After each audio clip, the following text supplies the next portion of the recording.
Salut, c'est Marion et bienvenue sur la chaîne.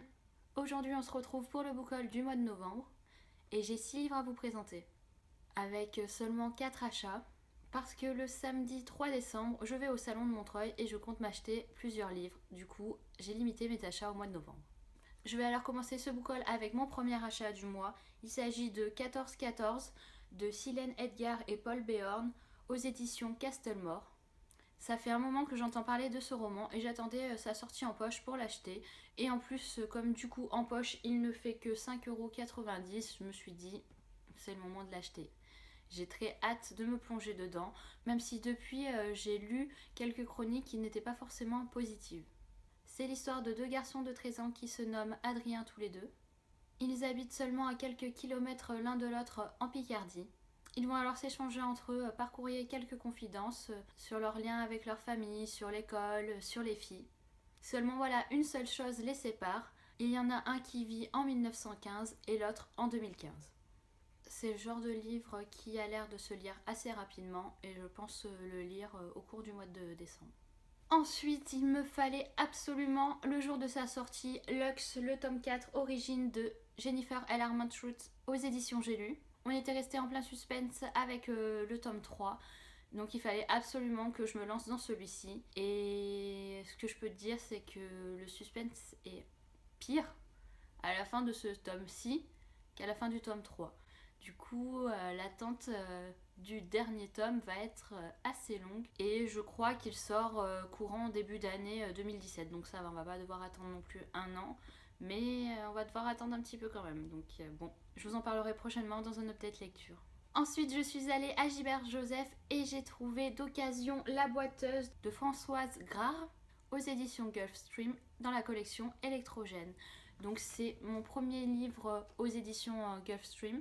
Donc je suis super contente parce que celui-ci en plus me fait vraiment envie de par sa couverture. Et le côté jaune est vraiment super beau. En plus je pense que je n'ai pas beaucoup de livres jaunes dans ma bibliothèque. Je ne sais pas vraiment de quoi ça parle, je me souviens juste que l'histoire se déroule en Écosse, dans les Highlands. Et du coup en ce moment j'ai vraiment envie de lire des histoires qui se déroulent en Écosse. Donc je me suis dit allez pourquoi pas, puisque comme c'est mon premier Gulfstream, autant choisir un roman qui me tente beaucoup. Pour ceux qui ont envie de découvrir le résumé du roman, je vous mettrai un lien en barre d'infos. Ensuite, le 24 novembre, je me suis empressée d'acheter le 3e tome du joyau La Clé Noire d'Amy Ewing aux éditions Robert Laffont Collection R. Évidemment, du coup, j'avais lu les 2 premiers tomes, j'avais vraiment apprécié ma lecture du tome 1. J'avais été un petit peu déçue de ma lecture du 2e tome, mais j'avais quand même envie de conclure cette trilogie. J'ai beaucoup parlé avec une amie de nos souvenirs des 2 précédents tomes. Alors le 1 est très très clair dans ma tête et le 2 beaucoup moins. Et au fil de nos échanges, en fait, on s'est rendu compte qu'on n'avait pas du tout les mêmes souvenirs. On avait vraiment des idées très contradictoires sur le 2e tome. Alors je sais pas laquelle de nous deux avait raison. Et je me demande si je vais pas devoir relire le 2e tome pour pouvoir enchaîner avec celui-ci ou alors de lire un résumé un peu spoilant parce que du coup elle me parle d'un personnage que je me rappelle mais alors vraiment pas du tout. Elle me parle d'une sorte de triangle amoureux dans le 2e tome et j'ai complètement oublié. Je me souviens très bien d'Ash et de Violette, mais pour elle il y a un autre jeune homme dans le 2e tome que je me rappelle pas du tout. Alors je sais pas du tout si c'est elle qui a raison ou que j'ai une mémoire vraiment de poisson rouge, mais du coup je vais devoir vérifier avant de me lancer dans ce 3e tome. Du coup dans ce roman nous suivons Violette qui depuis sa naissance est élevée pour être une mère porteuse. Les personnes les plus riches se payent des mères porteuses pour assurer leur descendance. Violette est achetée par la duchesse du lac et elle va être considérée comme un objet. Elle fait la rencontre d'un jeune garçon et celui-ci va lui apporter alors un peu de fraîcheur et un peu de joie dans sa vie. Mais attention, Violette n'a pas le droit de développer une relation amoureuse comme elle est mère porteuse. Elle va alors faire face à un monde de cruauté, de violence et de trahison. Ensuite cette semaine, j'ai pu voir Maud de la chaîne Des livres une fille. Je vous mettrai le lien de sa chaîne en barre d'infos. On a fait 2 lectures communes au cours du mois de novembre et je vous les présenterai dans un update lecture prochainement.